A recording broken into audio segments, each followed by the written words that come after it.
साथ वो जागृति नहीं है। ये ज्ञान की शक्ति हमारे अंदर क्या करती है? जागृति पैदा करती है। तो जब तक अगर हम जागृत नहीं होंगे तो इस समाज को नया नहीं बना सकते। ये असमाज असमाज ही रहेगा और हमको असमाज से किस में लाना है? समाज में बदलना है। पढ़ाई लिखाई जो हम शिक्षा लेते हैं उसका मूल कारण क्या है? इस समाज का परिवर्तन करना। और आप उस समाज के परिवर्तन की एक नींव हो, आप एक आधार हो। पढ़ लिख करके हमारे यहाँ कवि साहित्यकार बन जाते हैं, साहित्य लिखते हैं। समाज को वो जो दुख दर्द समाज से जो पीड़ित हैं वो देखते समाज के अंदर समाज हमारा कहाँ जा रहा है, तो वो इसका परिवर्तन करते हैं। अब से आप पीछे चले जाओ तो यहाँ पर बड़े बड़े साहित्यकार हुए। ब्रज भाषा, खड़ी बोली, उसके अंदर माधुर्य लाना, ये सब क्या है? उन दिनों जैसे आज हमारे यहाँ जब देश की कोई देश दूसरा देश जब जमीन जब घेरता है, उसको अपना में अपना बनाता है, विस्तारवाद करता है, अपना फैलाव करता है, अपना प्रभुत्व जमाता है, तो आज उसको रोकने के लिए हथियारों से युद्ध किया जाता है। हम बड़े बड़े टेक्निकल युद्ध नीति करके हम अपनी जगह को छुड़ाते हैं, माना किसी के विस्तारवाद को रोकते हैं। तो आज क्या है? आधुनिक जो गन है, युद्ध है, तोपें हैं, गोले हैं, ये सब किसके लिए? ये सब उस विस्तारवाद को हमारे ऊपर हावी न हो पाए उसकी लिए हम तैयारी करते हैं। ऐसे ही आप पीछे जाइए, जब हमारे यहाँ पर बहुत अच्छे कवि हुए थे, तो जिस क्षेत्र का जो कवि है वो अपनी भाषा में जब लिखता है, जब देखा उसने कि दूसरे कवि की भाषा हमारे यहाँ पर प्रचलित होने जा रही है, तो वो अपनी भाषा में चेंज करके वो अपना फैलाव करता है। क्या सोच करके कि कहीं उस भाषा का हमारे यहाँ पर प्रभाव न पड़ जाए तो यहाँ की सत्ता उसकी हो जाएगी। तो उन दोनों कवियों के पास बंदूक हथियार इत्यादि तो नहीं होते, एक ज्ञान शक्ति होती है, एक ज्ञान बाण होते हैं उनके पास। तो ज्ञान के बाणों के माध्यम से वो अपने क्षेत्र को बचाते हैं, अपने क्षेत्र की संस्कृति को बचाते हैं। उस फैलाव जो विस्तार कर रहा है हमारे ऊपर, उसको वो अपने आप को आवरण बनाते हैं अपनी ज्ञान बोली, किसी के रस के द्वारा, श्रृंगार रस के द्वारा, वीर रस के द्वारा, विभिन्न प्रकार की कविताओं के द्वारा, साहित्य के द्वारा अपनी जननी माँ को क्या करते हैं? वो बचाते हैं। तो आज परमात्मा ने हम बच्चों को वो शक्ति प्रदान की।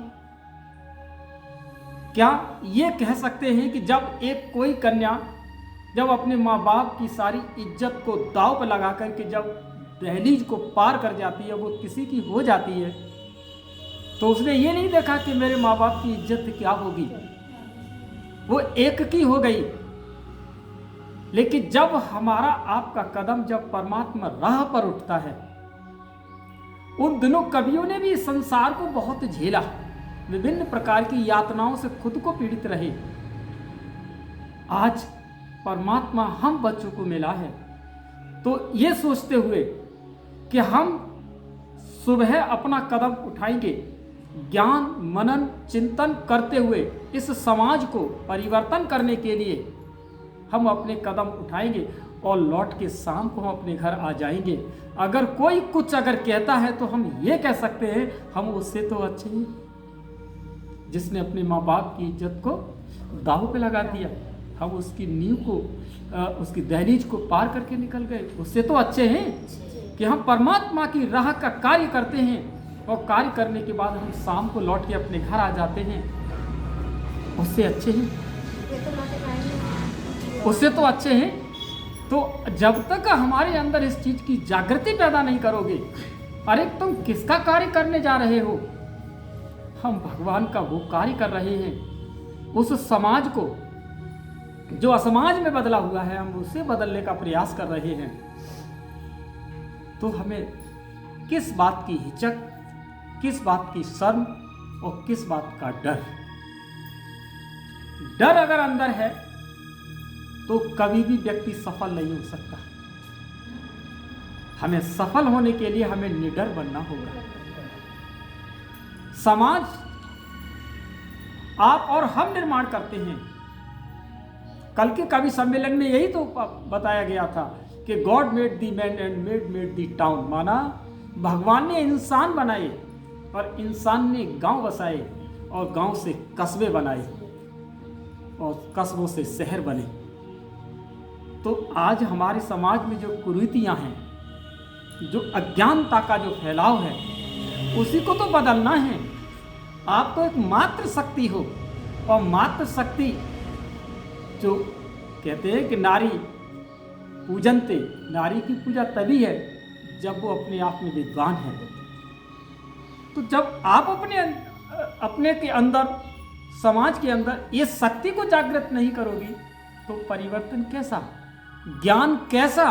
हम कहाँ क्या सुन रहे हैं, कहाँ पहुंच रहे हैं? इन सब से ऊपर पर्दा पड़ा हुआ है, जैसे कि कोई दुल्हन के आगे पर्दा डाल दो वो मुंह नहीं देख पाता कोई भी।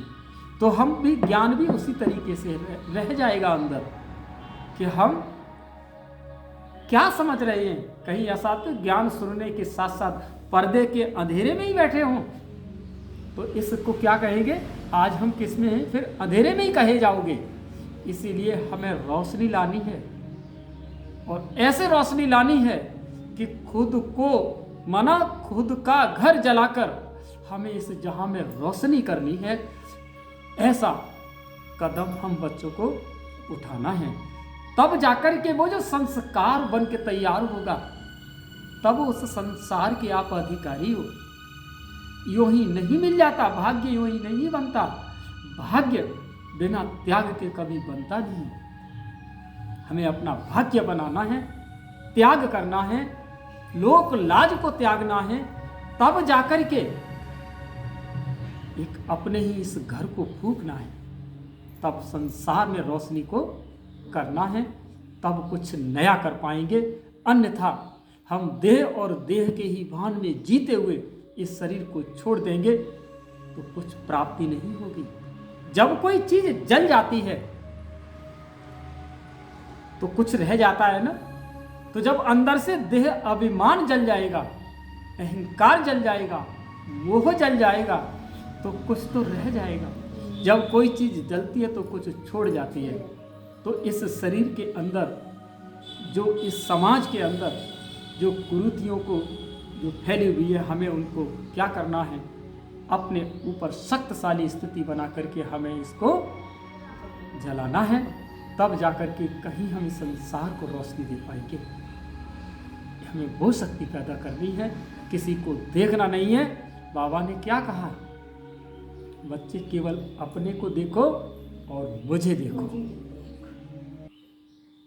अच्छा, ओ शांति।